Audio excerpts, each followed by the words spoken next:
तो हम शुरू करते हैं फिर से। राम स्कूल जाता है। राम की जगह हमने राम रख दिया क्योंकि राम जो है क्या, सब्जेक्ट, काम करने वाला, करता।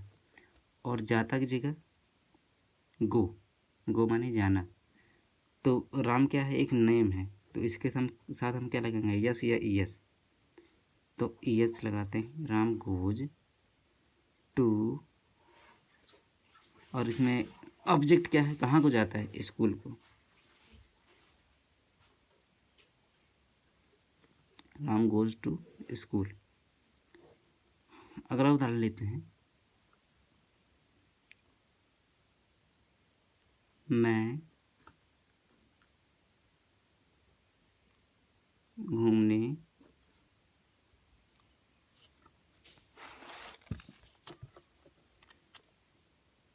जाता हूँ। तो इसमें करता कौन है, मैं ये उम्मीद करता हूँ कि आप लोगों को मीनिंग्स तो पता ही होंगी। जैसे मैं को हम ट्रांसलेट करेंगे तो आई आएगा, आई माने मैं, ही माने वह, शी माने वह, यू माने तुम। ये सिंपल सी बातें हैं, और नहीं आती तो आप इसको याद कीजिए।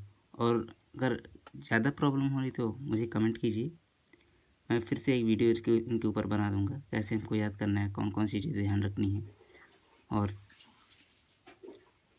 मतलब जैसे सब्जेक्ट नहीं समझ में आ रहा, वर्ब क्या है, इस सब के बारे में आप मुझे बताइए, तो मैं आपको एक नई वीडियो बना के दे दूँगा, जिससे आपको पूरा समझ में आने लगेगा सब्जेक्ट क्या है, वर्ब क्या है, ऑब्जेक्ट किसे कहते हैं, ये सब बताएंगे। तो आज हम देखते हैं पहले ये वाली चीज़। मैं घूमने जाता हूँ, तो आई, मैं क्या हो गया, आई। घूमने मतलब, घूमने का मतलब एक क्रिया है, ये भी कोई काम ही है। वैसे फ़िलहाल घूमना कोई काम नहीं होता, लेकिन ये इंग्लिश ग्रामर है, इसमें हर चीज़ कार्य ही होती है। आप सोएंगे वो भी एक क्रिया ही है, आप खाएंगे वो भी एक क्रिया है, आप बैठे रहेंगे वो भी एक क्रिया ही है। तो हम देखते हैं आगे। क्रिया क्या है, जाना, गो टू, घूमना मतलब walk, I go to walk, मैं घूमने जाता हूँ। ये हो गया। इसमें क्या हुआ, आई के साथ क्या है, यस या ईएस नहीं लगाना।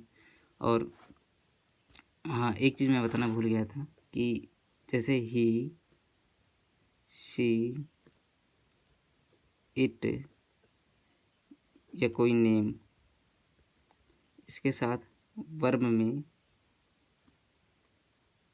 यस या ईएस जोड़ते हैं। उसी तरह आई, वी, यू, दे, इसी तरह के जो बहुवचन शब्द हैं, मतलब जिसमें जिसमें लगता है कई लोगों का बोध हो रहा है कि कई लोग जैसे शामिल हो, जैसे वी हम कह दें तो वी माने हम, यानी कई लोग, यू माने तुम, मतलब हम दो, तो मतलब तुम किसी को कहोगे तो उसके सामने खड़े रहोगे ना, तो दो लोगों के बीच बात हो, दो लोग मतलब बहुवचन हो गया, तो उनके साथ वर्ब में यस या ईएस नहीं लगाते हैं। तो उसी तरह देखिए, आई, वी, यू, दे के साथ वर्ब में यस या ईएस नहीं लगाएंगे। तो मैं घूमने जाता हूँ में आई हो गया, उसके बाद गो क्रिया है, लेकिन मैंने क्या किया, गो जो है, गो के साथ यस या यस नहीं लगाया, क्योंकि ये रूल है, बस इतना सा ही रूल है, यही हमको याद रखना है प्रेजेंट इंडेफिनिट में बस। और आई के साथ हम यस या यस नहीं लगाएंगे, तो इसमें देखिए, आई गो टू वॉक, मैं घूमने जाता हूँ। तो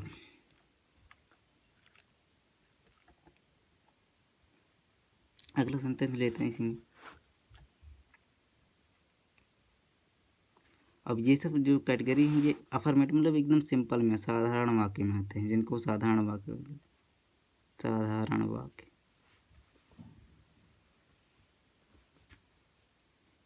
यानी अफर्मेटिव सेंटेंस।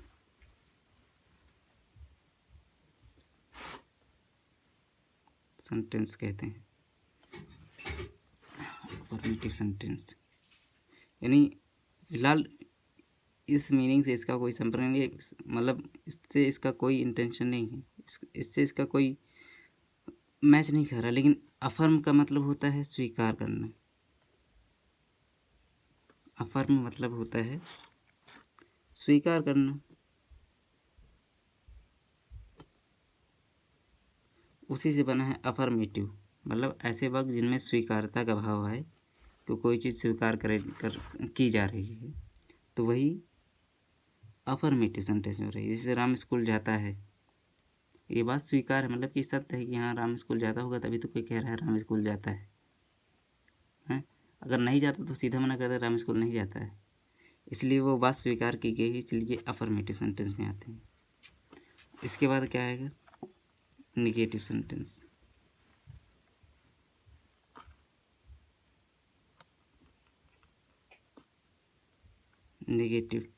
निगेटिव कैसे बना है? निगेटिव मतलब नकारात्मक वाक्य।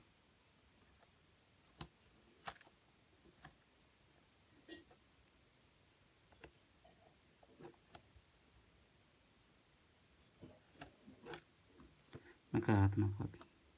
निगेटिव में एक शब्द इसमें छिपा हुआ है, निगेट। निगेट का मतलब ही होता है मना करना। मना करना या अस्वीकार कर देना।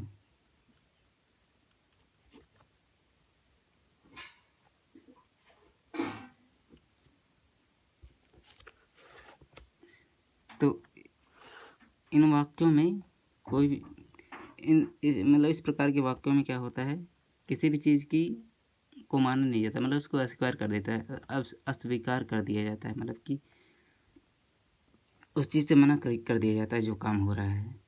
जैसे हम पहले वाक्य ही लेते हैं, उसमें क्या था, राम स्कूल जाता है, तो इसमें क्या कर देंगे, राम स्कूल नहीं जाता है, नहीं जाता है। तो इसमें हमने क्या किया, ये बात मना कर दी कि राम स्कूल जाता है। उसमें क्या स्वीकार कर रहे थे, अफर्मेटिव था, तो वो हम स्वीकार कर रहे थे, अफर्म कर रहे थे कि हाँ ये बात सही है कि राम स्कूल जाता है। और इसमें क्या कर रहे हैं, मना कर रहे हैं कि राम स्कूल नहीं जाता है, मतलब किसी चीज़ को मना ही बता रहे हैं कि मतलब कि ये चीज़ नहीं हो रही है। तो इसमें क्या है, इसका बेसिक रूल है, ज़्यादा बड़ा सिस्टम कुछ इसका मतलब कि अलग नहीं है, थोड़ा सा बस चेंज है। इसमें भी सब्जेक्ट आएगा, सब्जेक्ट तो आएगा कर्ता, उसके बाद डू या डज ये आएगा।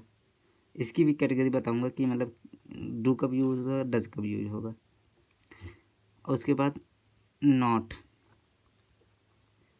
फिर वर्ब की आएगी फर्स्ट फॉर्म, और फिर ऑब्जेक्ट आएगा।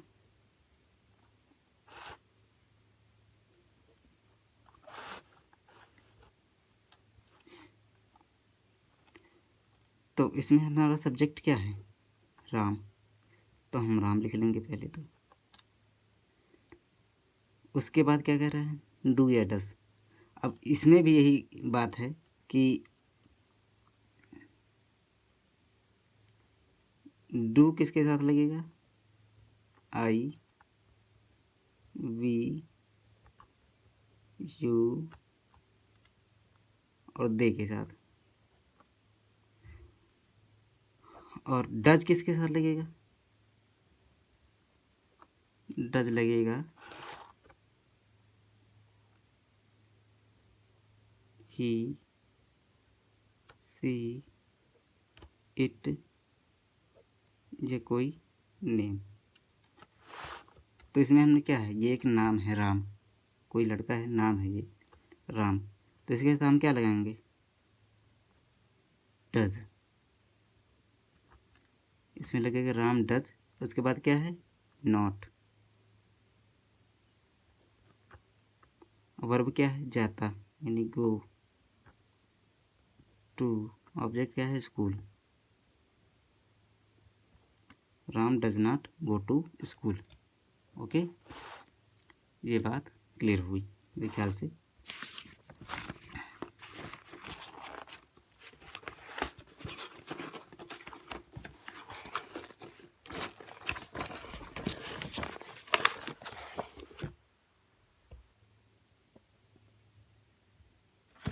और आप लोग जितना हो सके वर्ब पे ध्यान दीजिए। वर्ब्स जो भी है याद कीजिए। खाना पीना, सोना, घूमना, नहाना, चाय पीना, कुछ भी, मतलब जो भी है, जितनी भी क्रियाएं हैं उनको जहाँ तक हो सके याद कीजिए, क्योंकि ये तो भी सिंपल सिंपल चीज़ें हैं। इसमें अगर आप वर्ब आपको मतलब कि मीनिंग्स नहीं पता रहेंगी तो आपका थोड़ा मतलब कि सेंटेंस बनाने की जो स्पीड है वो ढीली हो जाएगी, वो कमज़ोर हो जाएगी। इसलिए जहाँ तक हो सके वर्ब्स खूब याद कीजिए। वर्ब्स जितने भी हैं याद के लिए, खाना मैंने बताया, खाना पीना, सोना, पैर फैलाना, जो भी है, कूदना फांदना भागना, जो भी है सब याद कीजिए। तो इससे क्या, इससे मतलब कि ये आपको सेंटेंस बनाने में बहुत आसानी हो जाएगी, जल्दी से आप पकड़ लेंगे किसी भी चीज़ को। कहीं आगे दौड़ना तो आपको फटाक से पता होगा, अच्छा हाँ इसका रन होता है, तो आप फटाक से बना लेंगे। और अगर आपको नहीं पता तो एक बार आप सोचेंगे कि रन क्या होता है, फिर सर्च करेंगे कहीं या फिर किताब में देखेंगे, तो उसमें टाइम लग जाएगा ना। या ये मतलब इसका बस यही सोल्यूशन है कि आप जितना हो सके वर्ब्स वर्ब्स याद कीजिए, जो भी हैं वर्ब्स क्रियाएँ। तो अब ये प्रेजेंट इंडेफिनिट हमारा चल रहा था। प्रेजेंट इंडेफिनिट में आता है एक इंट्रोगेटिव।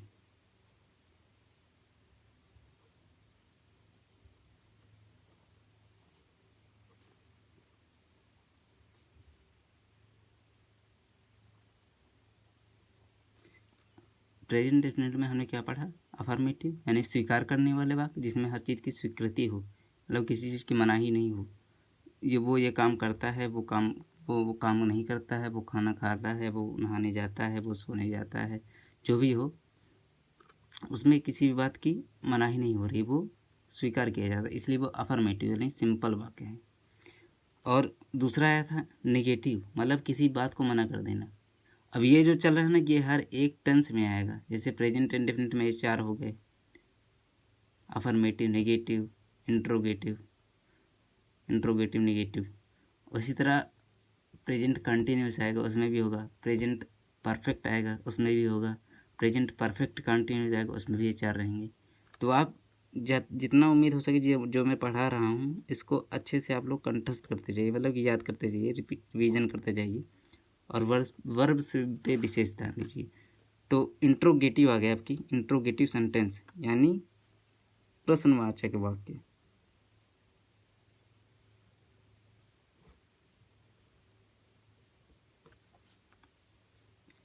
इंट्रोगेटिव, अब इंट्रोगेटिव बना कैसे है, ये होता है एक वर्ड इंटेरोगेट।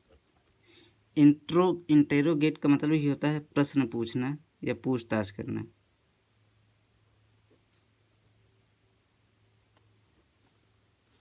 या पूछताछ करना।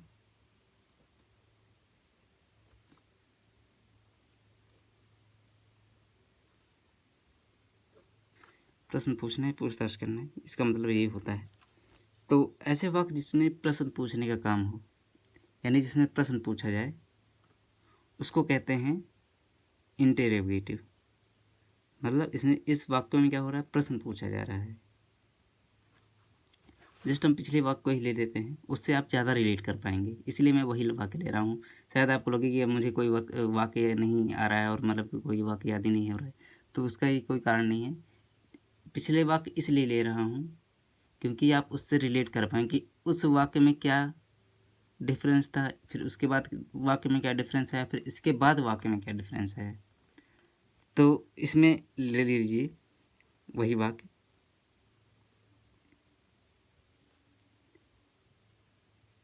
क्या राम स्कूल जाता है, और यहाँ प्रश्नवाचक चिन्ह आ जाएगा। इसमें क्या हो रहा है, मतलब ये बात पूछी जा रही है क्या राम स्कूल जाता है, तो कोई व्यक्ति होगा कहेगा हाँ हाँ जाता है राम स्कूल, तो वो मतलब सिंपल बात में जवाब दे देगा अपन। तो इसमें क्या है, इसका स्ट्रक्चर भी देखिए क्या हो, इसमें अब थोड़ा सा अलग आ गया है।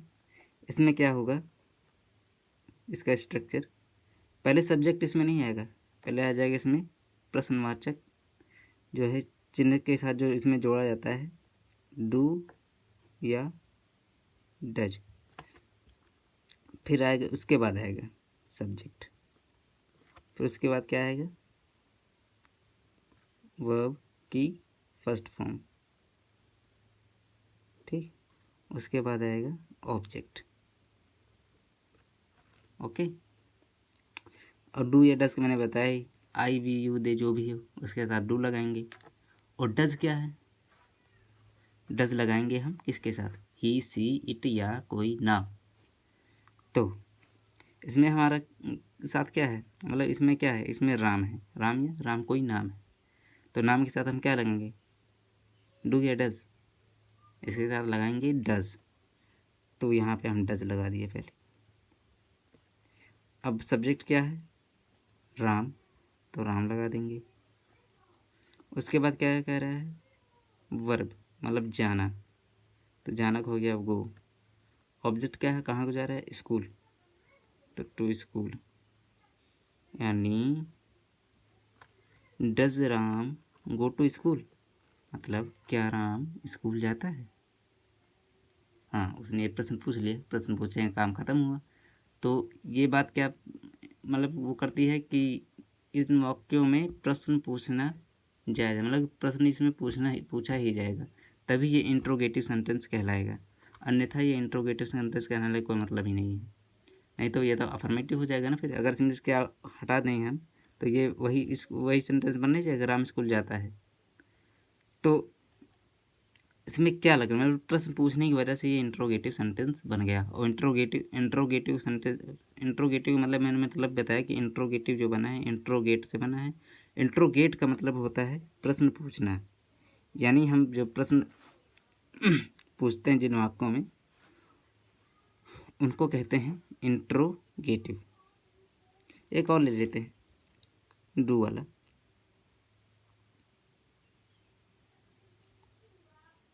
हम खाना बनाते हैं, और इसके साथ अगर हम क्या जोड़ देंगे तो आ जाएगा क्या, क्या हम खाना बनाते हैं, ये हो गया इंट्रोगेटिव सेंटेंस। पहले तो ये था सिंपल में, लेकिन इसके आगे में क्या हो गया, क्या जुड़ गया, तो क्या हो गया ये इंट्रोगेटिव सेंटेंस। क्या हम खाना बनाते हैं, कुछ से कहो क्या हम खाना बनाते हैं, तो कहेगा हाँ हाँ, आप लोग बनाते हैं, मतलब वो एक ग्रुप की बात हो रही है ना, कई लोगों की बात, मतलब वो कई लोग साथ में खड़े हैं, वो पूछ रहे हैं क्या हम खाना बनाते हैं, तो जो सामने वाला व्यक्ति होगा कहेगा हाँ हाँ आप खाना बनाते हैं या आप खाना नहीं बनाते हैं।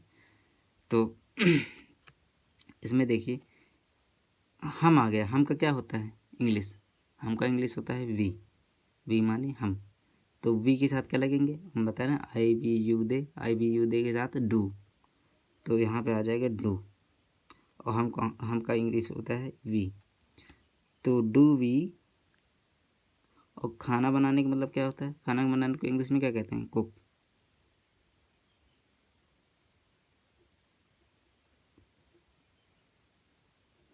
द फूड,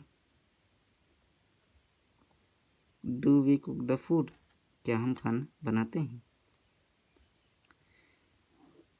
ये हो गया हमारा इंट्रोगेटिव सेंटेंस।